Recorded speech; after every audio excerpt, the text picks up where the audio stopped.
میں مختصراً عرض کرتا ہوں کہ اگر کسی پہ قضا نمازیں باقی ہوں تو سنت غیر موقدہ اور نوافل چھوڑے گا وہ، ورنہ یہ قبول نہیں ہوتے. ٹھیک ہے نا. سنت غیر موقدہ کون سی ہیں؟ عصر سے پہلے کی 4، عشاء سے پہلے کی 4، ان کو چھوڑ دیں، ان کی جگہ قضا نماز. اور جتنے نوافل نماز میں ان کو چھوڑ کے ان کی جگہ قضا نماز پڑھ دیں. سنت موقدہ کے بارے میں علماء نے یہ فرمایا کہ اس کو ترک نہ کیا جائے، اس کو ادا کرے. باقی یہ آپ سنن غیر موقدہ نوافل ترک کریں گے. دوسرا آپ نے فرمایا آسان طریقہ کیا ہے؟ پہلے حساب کا طریقہ ہوتا ہے. لڑکا جو ہے وہ 12 سے 15 سال کے درمیان شرعی اعتبار سے بالغ ہوتا ہے. 12 سے 15 سال کے درمیان جب احتلام ہو جائے وہ ایڈلٹ کہلائے گا شرعی اعتبار سے. ورلڈ وائڈ قانون کے اعتبار سے 18 ایئرز اولڈ آپ کو پتا ہے ایڈلٹ ہوتا ہے، بالغ ہوتا ہے. لیکن ہمارا مذہب 12 سے 15 سال کے درمیان. یا شادی کر دی 12 سے 15 سال کے درمیان، اس کی وائف پیگننٹ ہو گئی تو یہ بھی علامت ہے کہ جی وہ بالغ ہو چکا ہے. لیکن اگر 12 سے 15 سال کے درمیان یاد نہ ہو تو 15 سال کے بعد بالغ ہے. اور بچی میں بلوغت کی عمر 9 سے 15 سال کے درمیان ہے. اس میں حیض آ گیا یا احتلام ہو گیا یا اس کی شادی ہوئی وہ حاملہ ہو گئی تو یہ اس کے بالغ ہونے کی علامت ہوتی ہے. باقی جو چیزیں وہ علامات نہیں ہوتی. ٹھیک ہے نا. جسم میں تغیر، تبدیلی پیدا ہونا، بچے کی مونچھیں نکل آنا، داڑھی جلدی نکل آئی، اس سے بالغ ہونے کا کوئی تعلق نہیں ہے. اس سے ہے جو میں نے آپ کو بتایا. تو اگر بچی کو بھی 9 سے 15 سال کے درمیان یاد نہیں تو 15 سال کے بعد تو وہ بالغ ہے. تو بالغ ہو جانے کے بعد شرعی احکام ہماری طرف متوجہ ہوتے ہیں.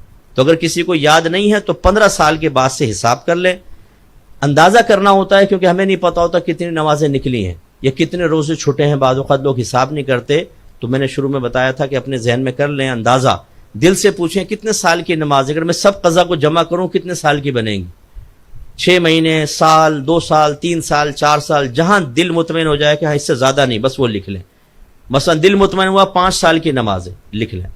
اب ایک دن میں 6 نمازوں کی قضا ہوتی ہے، فجر، ظہر، عصر، مغرب، عشاء اور وطر. وطر کو ایک مستقل نماز مانا.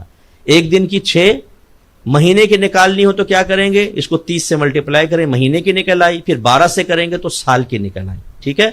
یہ آپ اس طرح ہر سال کی، جیسے وہ اسکورنگ کرتے ہیں نا بچے انڈے بنا کے کاٹتے رہتے ہیں، چھکا بکا چوکا لگتا ہے، ایسے وہ اپنا بنا کے رکھ لیں، کمپیوٹر پہ رکھ لیں. اب آپ کو ہر فجر کے ساتھ فجر پڑھ لیں، زہر کے ساتھ زہر، تب بھی جائز. ایک ساتھ پڑھنا چاہیں پورے ایک دن، عشاء کے بعد پورے دن کی فجر، زہر، عصر، مغرب، عشاء، تب بھی جائز. ادائیگی کا آسان طریقہ یہ ہوتا ہے کیونکہ بعض اوقات کثیر نمازیں ہوتی ہیں، نفس سستی کرتا ہے. آپ تکبیر لگائیں، پہلے تو نیت کریں گے کہ مثلا فجر کی کہ اللہ تعالیٰ سب سے پہلی فجر جو میری قضا ہوئی میں اس کو ادا کر رہا ہوں، اللہ اکبر. اس کے بعد ڈائریکٹ الحمد سے سٹارٹ کر لیں. نہ ثنا پڑھیں، نہ اعوذ باللہ، الحمد پڑھیں، آمین. اس کے بعد سورت پڑھیں. رکوع میں جائیں، ایک دفعہ تسبیح پڑھیں، لیکن مکمل رکوع میں آنے کے بعد سبحان ربی العظیم، سمیع اللہ لمن حمدہ، ربنا ولک الحمد. پھر سجدے میں چلے جائیں، ایک دفعہ تسبیح سجدے میں بھی، سبحان ربی الاعلی، پھر اللہ اکبر، سبحان ربی الاعلی، کھڑے ہو جائیں. پھر اس طرح اس کو کریں.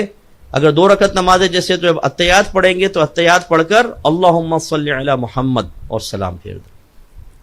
4 رکعت ہے تو پھر اگلی جو تیسری چوتھی ہوگی اس میں صرف تیسری اور چوتھی میں 3 بار سبحان اللہ کہہ لیں، کیونکہ تیسری چوتھی میں قرات واجب نہیں ہوتی. تیسری میں سبحان اللہ سبحان اللہ سبحان اللہ رکوع میں، اور ایسی نماز کمپلیٹ کر کے وطر کے اندر جب آپ تیسری رکعت میں پڑھیں گے تو دعائے قنوت کی جگہ آپ صرف رب اغفر لی، رب اغفر لی، رب اغفر لی 3 دفعہ، یا اللہم اغفر لی، اللہم اغفر لی، اللہم اغفر لی کر لیں اور رکوع کر دیں. یوں مختصر ہو جاتی ہے نماز اور آپ آسانی سے ادا کر لیں گے. ٹھیک ہے. یہ بہن نے کویسچن کیا تھا کہ اگر شوہر گالیاں دیتا ہے، برا بھلا کہتا ہے، عورت اکثر چپ رہتی ہے لیکن کبھی کبھی ایسا ہوتا ہے کہ نہیں برداشت ہوتا اور وہ بھی جواب دے دیتی ہے، تو کیا عورت گناہ گار ہوگی؟ اور پھر ایسی صورت میں عورت کیا کرے؟ دیکھیں مسئلہ یہ ہے کہ بہن اگر ایک ہاتھ سے وار کیا جائے تو اس کو تھپڑ کہتے ہیں، اور دونوں ہاتھوں سے اگر کیا جائے تو پھر وہ باقاعدہ ایک جنگ بن جاتی ہے. اگر یہ ون سائیڈڈ ظلم و ستم ہو رہا ہو، دوسرا آدمی خاموش رہے تو کم از کم گھر چلتا رہتا ہے. اگرچہ اس کا ظلم بڑھتا ہے تو اپنے بڑوں کو ڈالیں بیچ میں لیکن اگر عورت خود اپنے ہاتھ میں معاملات لے کر جواب دینے کی طرف آتی ہے، ہم نے نہیں دیکھا کہ اس کے بعد گھر کا ماحول اچھا بنا ہو، کیونکہ یہ چیزیں ذہن کے اندر بیٹھ جاتی ہیں. جس طرح عورت کو تکلیف ہو رہی ہے مرد کے برا برا کہنے سے، اس طرح اگر عورت جواب دیتی ہے تو وہ بھی مرد کے ذہن میں بیٹھ جاتی ہے، بلکہ شیطان بٹھا دیتا ہے، بلکہ بار بار یاد کرواتا ہے، غصہ دلواتا ہے، جھنجھلاہٹ پیدا کرواتا ہے، اور پھر نوبت طلاق تک پہنچ جاتی ہے. پھر اس طرح کے سینکڑوں میرے پاس کیسز آئے ہیں کہ ہماری بہنیں کہتی ہیں کہ مفتی صاحب ہم سے غلطی ہوئی کہ ہم نے جواب دیا اور اب حالات طلاق تک پہنچ گئے اور ہم طلاق کو افورڈ نہیں کر سکتے، میرے پیچھے بھائی بہن کیسے مجھے سنبھالیں گے، میرے والدین کیسے سنبھالیں گے، چھوٹے بچے ہیں، زندگی خراب ہو جائے گی۔ یعنی بعد میں وہ چیز سمجھ میں آتی ہے کہ بھی برداشت کر لینا ہی بہت اچھا ہے، چھوٹے باپ کا من جانا بہت اچھا ہوتا ہے، اور یہ نہیں ہے کہ میں یہ عرض کر رہا ہوں کہ ظلم ہی سہتے رہیں اور جواب میں کچھ بھی نہ کریں وہ اس طریقے سے کہ فوری طور پہ جواب نہ دیں، برداشت کر لیں۔ جب شوہر کا موڈ اچھا ہو، سکون ہو، پیار سے محبت سے پھر شوہر کو سمجھایا جائے کہ جو کچھ آپ کر رہے ہیں یہ باعث تکلیف ہے۔ اور اسی طرح اگر خدا نخواستہ ہماری بچی کے ساتھ معاملہ ہوتا یا ہماری بہن کے، آپ کی بہن کے ساتھ معاملہ ہوتا کہ بہنوں اس طرح گالیاں دے رہا ہوتا کہ آپ کو اچھا لگتا، تو یوں پیار محبت سے سمجھایا جائے۔ جواب دینے سے کوئی فائدہ نہیں ہوتا، صبر کرنے سے ضرور ہے کہ اللہ تعالیٰ کی تائید آپ کے ساتھ ہوگی، غیبی امداد ہوگی، اللہ تعالیٰ اس کے دل میں رحم ڈالے گا، پیار ڈالے گا، اس کو خود غلطی کا احساس ہوگا اور وہ ہدایت کی طرف آ جائے گا۔ اس لیے میں اپنی بہنوں سے گزارش کرتا ہوں کہ تھوڑا سا آپ برداشت کر لیں، وہ مرد ہے، آپ عورت ہیں، اس کا مطلب یہ نہیں ہے کہ مرد ہے تو اس کو میں گالی دینے کی اجازت دے رہا ہوں، وہ گناہ کبیرہ کا مرتکب ہو رہا ہے، وہ دل آزاری کر رہا ہے، اس وجہ سے مزید گناہ گار ہو رہا ہے، لیکن برداشت کرنے میں ہی گھر کو بسانا ہوتا ہے اور گھر بستا ہے۔